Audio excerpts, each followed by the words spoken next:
My four best non-family friends are Grant, Aaron, Jill, and Amber. Grant is a domestic law attorney. He is my doubles partner in tennis and 5 years older than I am. We have had many discussions about divorce, reconciliations, and married people's expectations and viewpoints. We've discussed these over lunches and drinks at the tennis club, as spectators at sporting events, and during card games with other men. Aaron is a psychologist. We've run a number of charity events together, and together we coach our son's basketball team and our daughter's soccer team. Aaron is the same age as Grant, 5 years older than I am, despite the fact that his son and daughter are the same age as mine, and good friends with my kids. We, too, have talked about divorce, reconciliations, male-female expectations, and the psychology of marriage sometimes with Grant, if Aaron joins our card-playing group, many times just the two of us. Jill is a marriage counselor and my partner in mixed pickleball. Jill is 3 years older than I am and is also good friends with my wife, Marie. In addition to meeting on the pickleball court and during lunches, Jill enjoys hiking almost always with Marie and Jill's husband, but on some occasions by ourselves. We also have had many discussions about divorce and reconciliation. Amber is 3 years younger than I am. I met Amber when I saved her from a bad situation. She maintains that I saved her life, but I think that is an over-dramatization. Anyway, we became friends, and she also became friends with Marie. Amber is a public and media relations expert and probably has more friends and acquaintances than anyone else that I know. The medical organization that I work for has, upon my recommendation, used her for public and media relations a couple of times with great success. I probably talk on the phone or text her at least every other day, and she often comes over to our house on weekends and we socialize with her and, if she has one, her date. There is one other thing about Amber which I am the only one of her real friends who knows. She is a part-time high-end escort. How I found that out is another story that I won't get into now. But our relationship is such that she knows that I don't judge her, so sometimes she even talks to me about it. She is single, but because of how many people she knows and her part-time job, which she enjoys, we often talk about married people's relationships and expectations. If I were ever to cheat on Marie, I have no desire to do that and can't even imagine doing that. I would love it to be with Amber, because she is the best-looking woman I know and she has a sparkling personality. Even if I were inclined to cheat, however, which I most definitely am not, it would never happen with her because she would believe that it might ruin or strain our friendship, and that is the last thing that she wants. Going back to her belief that I once saved her life and have often given her good advice about things she asked my input on. All four of my knowledgeable friends tell me that while there are exceptions, the two most common situations they know about when one spouse has cheated is seeing things with blinders on so that no compromise is possible and divorce ensures, or the wronged spouse so lacks self-confidence that reconciliation is sought regardless of the circumstances. In either case, the basic situation is black and white. In other words, there is no gray area. Of course, there are exceptions, but according to my friends, both spouses take a gray approach in only about 10 to 20% of the cases. I often wondered what my take would be if I was a cheated-on spouse. All of Grant, Aaron, and Jill have told me that.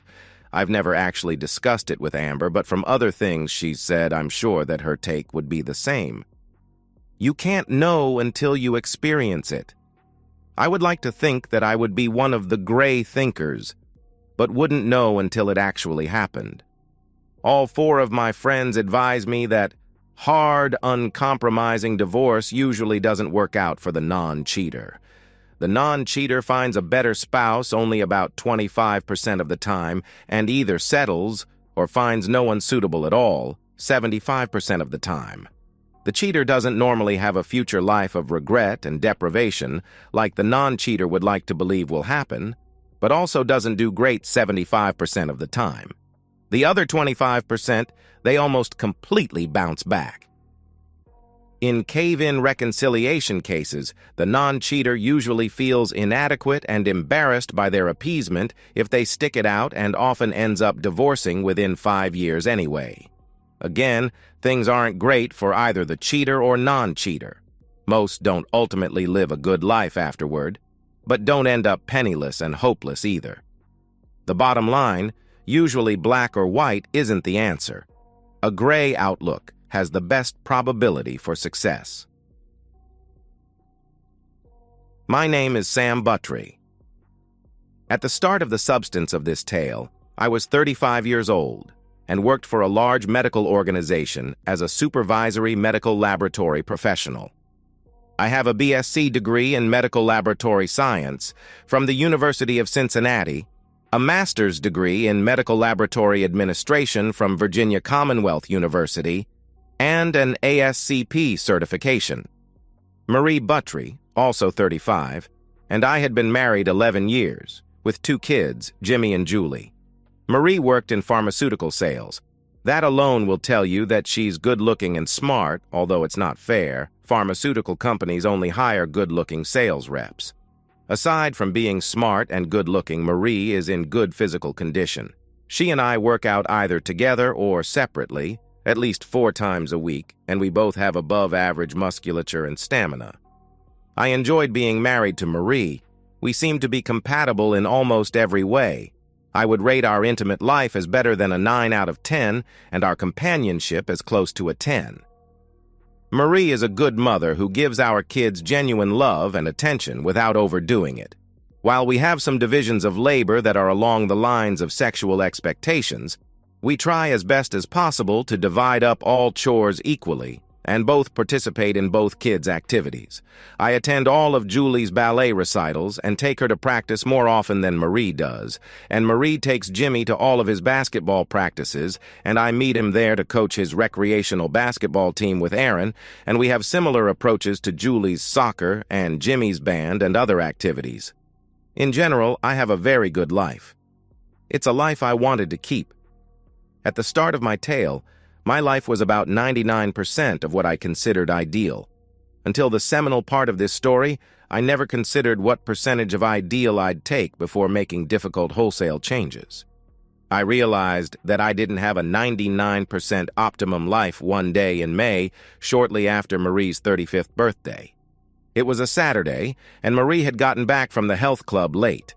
I was due to coach Julie's soccer team in a game in about 30 minutes, and Jimmy needed to get to band practice. She came in somewhat frazzled from her car with her pharmaceutical sample case and gym bag, hustled Jimmy to the car and gave me a quick kiss and Julie a hug, and good luck. After the whirlwind left the house while Julie was getting her jersey and shorts on, I went to move Marie's pharmaceutical case from where she had virtually thrown it on a living room couch and put it in her home office. She might not have securely latched it. The latch may have been disturbed when she tossed it on the couch, or there may have been some other problem, but when I hurriedly picked it up to move it, the case flopped open and papers spilled out. Fortunately, her drug samples were in secure sections in her case and didn't spill out since I wouldn't have known where to replace them. The papers were all loose, so I didn't think that putting them back in some order would be critical. As I collected the papers strewn about the floor mixed with her brochures and order forms were 4 cards. 1 was a sappy birthday card from me, 2 were homemade cards from the kids, and the 4th was a card that on the front said, "Happy birthday to a fine pizza," with a color drawing of a slice of pepperoni pizza, and on the inside it said, "And Playmate," with the words, "Most Fun," handwritten between and Playmate, and a shadow female form bending over. The inside was signed, "With enjoyment, Rob." I was stunned. While I didn't actually know who Rob was, I suspected.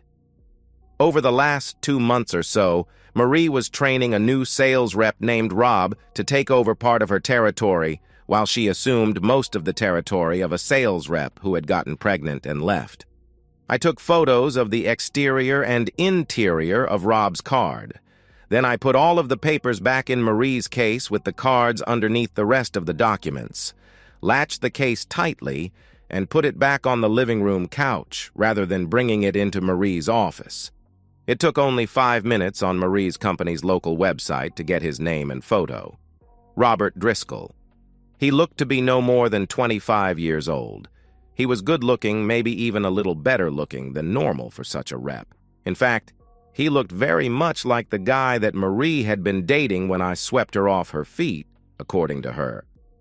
By then, Julie was anxious to get to her game, so we got in my car and sped off. I engaged her in conversation the entire way, to keep my mind off what I had just found out and had shaken me to the core. I somehow was able to make it through Julie's game without throwing up, embarrassing myself or acting like the Sphinx, although I did defer more to Aaron than I normally do for substitutions and strategy. All the girls were happy when we won 4-3. Afterward, Aaron and his daughter Julie and I, Julie's best friend on our team, and a girl on the other team who was a good friend of Aaron's daughter, went for milkshakes. While everyone was having a good time at the table and yucking it up while sipping their milkshakes, I excused myself and called Grant's cell phone. Grant answered on the first ring. "You better not be wimping out of our doubles match tomorrow, Boris," he answered without even a hi. He calls me Boris, referencing Boris Becker, a former German pro who is considered the 11th best male tennis player of all time. I hope that he calls me that because he thinks that I look just like Becker, 6'3" tall, blonde hair, blue eyes, very good looking, or because of my tennis ability, and not because Boris was convicted of tax evasion after he retired. "No, I'm not, bozo. How do I retain you to just ask some questions so that we have an attorney-client relationship and you can't divulge even the questions to others?" I asked. "This isn't a joke?" he replied after a pause of a few seconds. "No," I responded a little more forcefully than I intended. "Okay, we reach an oral agreement to that effect now. Tomorrow you give me $1 after our doubles match, and I will email you a contract to sign Monday, okay?" "Agreed," I quickly retorted. "Okay, what questions?" "Just one for now. Who would you recommend as the best private investigator?" After a pregnant pause, he inquired, "Why do you want to know?" "You don't get to ask me questions at this time, only answer them." "Okay," he droned. "Wesley Associates. I'll give you one of their cards tomorrow." "Thanks," I said. "I'll be ready for tennis at 8 a.m. Bring your A game." Then I terminated the call. That night, Marie acted entirely normal for a Saturday with both the kids and me, including letting it be known after the kids went to bed that she wanted to simulate a couple of bonobos. I can't really say what was going through my mind when I was eating and then being intimate with her that night. While I almost sleepwalked through the first set in doubles tennis the next morning, I snapped out of it during the second set and actually played my most aggressive tennis in years, and Grant and I won against a good team, 2-6, 6-3, 6-1. Gant did give me the card for Wesley Associates, and I gave him $1. Grant didn't ask any questions, but as we left the court area, he sincerely said, "If you need to talk, whether as your attorney or your friend, let me know." I thanked him and drove home. That night, Marie and I had a virtual repeat of the bonobo simulation of the night. Wesley and Associates, in the form of operatives Annabelle Watson and William Bennett, justified Grant's recommendation of them. With the information that I gave them within 2 weeks, they gave me a complete report. Unfortunately, I can't say that the report was what I wanted, but it was almost what I expected. 10 days after I put the private investigator on the case, after Marie and Rob exited a sales call at a doctor's office in a suburb about 15 miles from our house, they decided to take lunch at a Motel 6, rather than at an Olive Garden. They were in room 117 for 1 hour, 3 minutes. Wesley has high-tech equipment, and Annabelle and William are smart and sneaky, so I got some photos taken through a window where the curtains were not completely closed, and a lot of audio. After I surreptitiously reviewed the evidence and paid my $4,215 bill, I came to the conclusion that the intimacy between them was recreational. I don't want to explain why in detail, but a couple of reasons were because they almost never kissed. as best as could be determined from the audio and certainly not at any time when visually observed by Annabelle or William. And because Marie said nothing about me that was in the least bit negative, and Rob never criticized his girlfriend. To confirm my conclusion, I called Annabelle and William after my review, told them what my conclusion was, and asked if, in their experience, they agreed.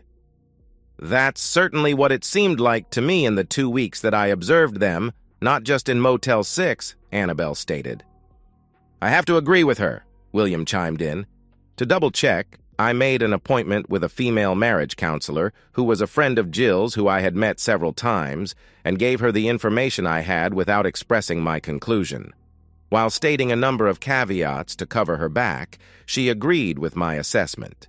This was especially so since, to be truthful, I had to report that there was absolutely no difference in the way that Marie treated me, the kids, or any of our mutual friends. Now that I had the information I needed, the question was, what to do? I decided to take a gray approach, which all of my 4 closest non-family friends recommended long before my problem arose. This included considering how much my optimum life had been degraded, what was best for me, what was best for my kids, what was best for my parents and friends, and even what was best for Marie. The conclusions I reached were: 1. I could not let Marie's affair with Rob continue. 2. If I directly confronted Marie, it would definitely harm our future relationship. We would never be 99% whole again. If we worked on it, we might make it back to 80%, maybe if we were lucky, 85%, but never to 99%. 3. The kids could never know. While they were now too young to appreciate it, there obviously would come a day when they would. I didn't want that day to ever come. 4. I didn't want to harm Marie physically, emotionally, or mentally, except that I wanted her to think that I might have found out even if I never confronted her, so that she would have angst for a long time. 5. I wanted Rob to pay. I had a caveman visceral type reaction to him. What I really wanted to do was to beat the ever-loving shit out of him. I wanted to crush his with a couple of swift kicks with steel-toed boots, like in some fantasies online. But I knew that it had to be more refined, but long-lasting. It could not entail telling his girlfriend, because then Marie would eventually find out. 6. If I could get revenge on Rob, if I could plant a seed with Marie that I knew but never confronted or accused her, and she never knew for sure, then I could see my life eventually getting back to 90% or more of optimal and 100% for the kids. 7. I wanted to act fast. I didn't want there to be even one more liaison between Marie and Rob. Now that I had all of the parameters set, the question was, what specifically to do? Since I work for a medical company and supervise a lab, I know lots about medications, viruses, bacteria, and other materials that end up in bloodstreams, and what effect they have on a human body. After reviewing all of the information that I had, my first inclination turned out to be the best one. I would infect Rob with both herpes simplex virus 1, HSV1, and herpes simplex virus 2, HSV2. Both can show symptoms within 2 to 12 days. If a particularly virulent strain of HSV1 is used, it can almost be certain that it will outwardly manifest itself within 2 to 4 days. I needed to find a way to infect Rob so that he would show obvious symptoms within 2 to 4 days while being sure that Marie wasn't infected. I rehired Annabelle and William to do a deep dive on Rob and tried to figure out a way to be sure that Marie never had a chance to be infected by him until he had obvious symptoms. Marie knows enough about medicine to easily recognize HSV1 and would avoid him like the plague, and would be nervous too. As it turns out, things worked out almost perfectly. The only part that didn't work out perfectly was that I was not able to prevent Marie and Rob from having another recreational escapade. They had one 13 days after the first one that Annabelle and William witnessed. This time it was after their last call of the day on a Tuesday at another suburban doctor's office at a Holiday Inn Express, room 142. This time they were in the room 57 minutes, and there was good audio but only 2 grainy photos. The audio was essentially no different than the first time and did not contradict my conclusion about recreational intimacy. The Thursday after the Tuesday encounter, Rob was in the locker room of a facility where he played squash. The out-of-town operative that I arranged for and paid over the internet and never had to personally meet with stumbled into Rob in the locker room and injected him with a high concentration of HSV-1 and HSV-2. I manufactured a problem at my office and with one of the kids to get Marie to stay home that Friday. She had only 2 appointments and was almost done with her training of Rob so he could handle them himself. I also lied that I had won a contest for a trip to Las Vegas, which I surprised Marie with. The surprise vacation for Marie and I was for that Saturday through Wednesday of the next week. To make the surprise contest win possible, I had already arranged with Marie's secretary to get the Monday to Wednesday appointments she had rescheduled, and for her parents and mine to take turns watching the kids, getting them to their weekend events, and off to and back from school on the weekdays. The quick trip to Vegas had the added benefit of enhancing Marie's and my sexual compatibility, which wasn't lacking to begin with, even though I was still having problems purging my mind of her relationship with Rob. Even though I didn't need them for normal escapades with Marie, I wanted to give her the sexual experience of her life, so I scored some little blue pills and a thin vibrator. Marie and I were intimate more times in the 4 nights and 5 days that we were in Vegas than in any 1-week period before in our lives. Marie left for work Thursday morning after our trip to Vegas as happy as I had ever seen her. She returned Thursday night nervous and almost morose. Of course I knew why. She saw the herpes break out on Rob's face, which Annabelle got a good couple of photos of without me disclosing anything about my out-of-town operative to her. Over the next week, Marie was like a long-tailed cat in a rocking chair factory. It was clear that she had gotten a blood test, obviously not at my lab, although that was where Rob got his blood test, and was waiting for the results. Through subtle inquiries, I determined that she had no further relationship with Rob, and in fact, Rob had been terminated. I guess a pharmaceutical company doesn't like to have its sales reps making calls with herpes sores on their faces. Apparently, Rob recognized the symptoms as soon as he got his first breakout and immediately got treatment, so maybe it won't ruin his life forever. I could care less, one way or the other. I could tell the day that Marie got her negative blood tests back. It was the Wednesday a week after our trip to Vegas. She looked like the most relieved person in the world. She attacked me that night, having begged off intimacy since we got back from Vegas first, complaining of sexual fatigue from our capties there, and then an illness that she didn't want me to catch, causing her to even sleep in the guest room. I subtly tormented her for the next 2 weeks by letting her overhear conversations about someone getting fired from her office for having herpes. She didn't question how I found out, even though she didn't tell me, because the medical community is small and, as earlier indicated, my lab ran Rob's blood tests. For several weeks, she occasionally looked at me funny, wondering what I knew, but it never affected her actions. In fact, she seemed to make an effort to be even more affectionate and sexually available than normal. You may wonder how I spent all of the money that I had to spend without Marie finding out. The answer is fairly simple, despite the fact that considering the private investigators, the out-of-town operative, the trip to Vegas that supposedly I had won, and many other incidentals, it cost me more than $25,000. I borrowed the money from Amber, interest-free, with the agreement to pay it back gradually over 30 months. I could easily hide it over 30 months, but couldn't hide it over a period of 6 weeks. There was one caveat before Amber would loan me the money, however. She wanted to know why and promised never to disclose it to anyone. I trusted her. Especially, she still had that Pollyanna idea that I had saved her life, so I told her. I tried to tell her only the basics, but she eventually weaseled the entire story out of me over 2 days when Marie and the kids were on a short trip with her parents. I also told her that I may jettison Marie once the kids are off to college, if I can't completely forgive her. When she held $25,000 in cash in front of me, she said, "Here's the deal. You pay it back gradually over 30 months, but that's not the end of it. By the time that Julie's in college, I'll have given up my part-time job several years before that. If you jettison Marie, you and I become an item to see if we would be compatible over the long haul. Agreed?"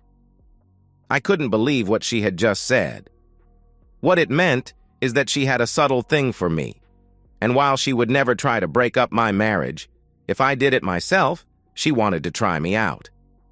"But you're younger than I am and may get married before that," I stammered. "Younger means nothing.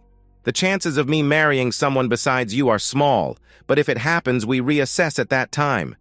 Now, is it a deal, or do I put this money back under my mattress?" After a pause, I said, "Deal." Then, for the first time ever, Amber kissed me on the lips. It was no peck. It was a set-off-the-smoke-alarms kiss. My knees felt weak after she broke it off. "No more of that until Julie goes to college," she grinned, then shoved some of the cash down my pants, being sure to stroke my rock-hard Johnson in the process, dumped the rest on a table, and sauntered out. It's now 8 years after Rob got herpes and Marie got religion, so to speak. I do now consider myself to have a 90% optimum life, and I'm very glad, especially in view of how well my kids are doing, that I took a gray approach rather than a black or white one.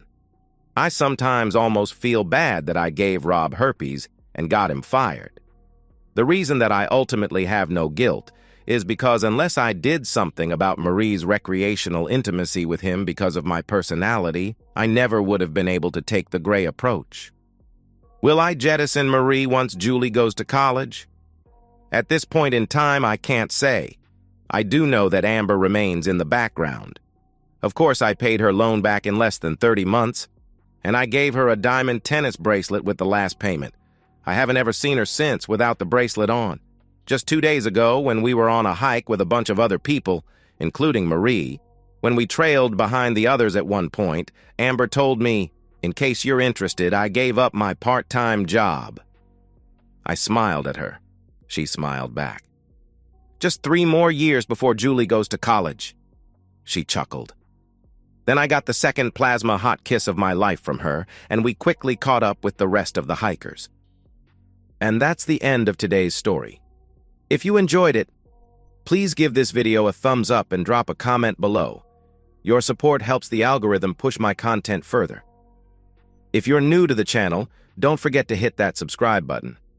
It really helps me keep creating more stories for you. Thanks for watching, and I'll see you in the next one.